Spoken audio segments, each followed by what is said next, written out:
Well, let's get to sport now. And a claim that football in pubs is causing crowds to fall at one of our clubs. Well, let's get all the details now with Dan. It's Wolverhampton Wanderers, Suzanne. They're not happy. Yes, the Wolves chief executive, Jez Moxey, says pubs illegally showing matches are the reason for falling crowds at Molineux.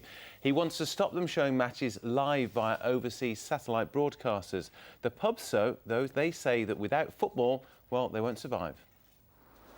Every single Wolves game live? They can't even boast that at the ground. But with the right satellite dish, pubs can show games live whenever they're played, home or away, even if they're not shown by British broadcasters. Wolves say it's got to stop, blaming pub viewing for attendances being 2,000 a match fewer than last season. This is not an issue about ticket prices.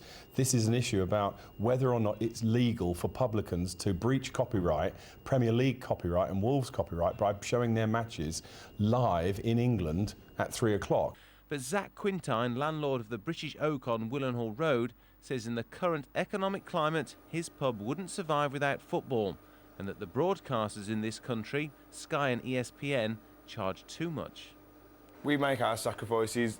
We lower the prices of our beer on the Saturdays. We get deals to get the people in. If he wants to get the people in, he'll have to make deals and cut prices, same as we have to do. Do you think eventually all pubs will start showing football on Saturday? They're going to have to because it's competition. But this issue doesn't just affect the Wolves. If pubs can show football live all the time, then the multi-million-pound agreements between satellite companies and the football leagues are suddenly worthless. However you watched Saturday's game, it was uncomfortable for Wolves fans.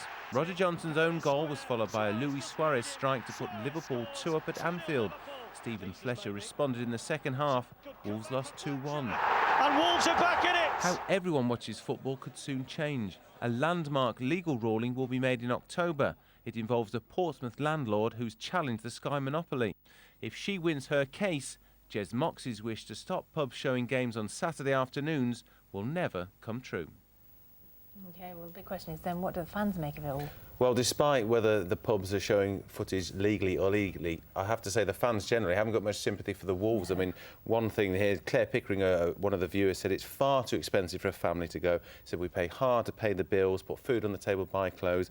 They need to cut footballers' wages, and then they can maybe afford to go there. And of course, Wolves are spending a lot of money expanding their ground. But another very interesting point made by Robert Tonkinson, he said, well, it's not just the pubs that might be showing football illegally. He says you spend 10 minutes on your PC, search for football, you can watch it at home on your computer. So that's another problem. I mean, if they're watching it for nothing, why would you then go and pay £42 at some games to watch it? We've had an onslaught, haven't we, of Facebook messages about this, all saying what you've been saying, all saying annoyed how much the players can feed them a family for a week on the bus. There's a phrase about they earn more in a week than I earn in a year, etc. Or 3 years or 5 years in some cases. And the clubs are playing greedy, says another. Anyway, what do you think is going to happen now? Well, there's this landmark ruling, as I mentioned in the package. On October the 2nd, we'll find out whether this landlady in Portsmouth has won her case to use a Greek broadcaster. If she wins, everyone could change. Pubs are paying 20 grand at the moment per year to show Sky footage. They could get it for £2,000 instead. So it's a very interesting situation. Yes. Cheers. And don't forget, you can perhaps talk about that or other issues on the football phone-in. That's on BBC WM tonight. It's on air from 7 o'clock. Give Richard Wilford a call. Now, talking of the crowds, fewer than 17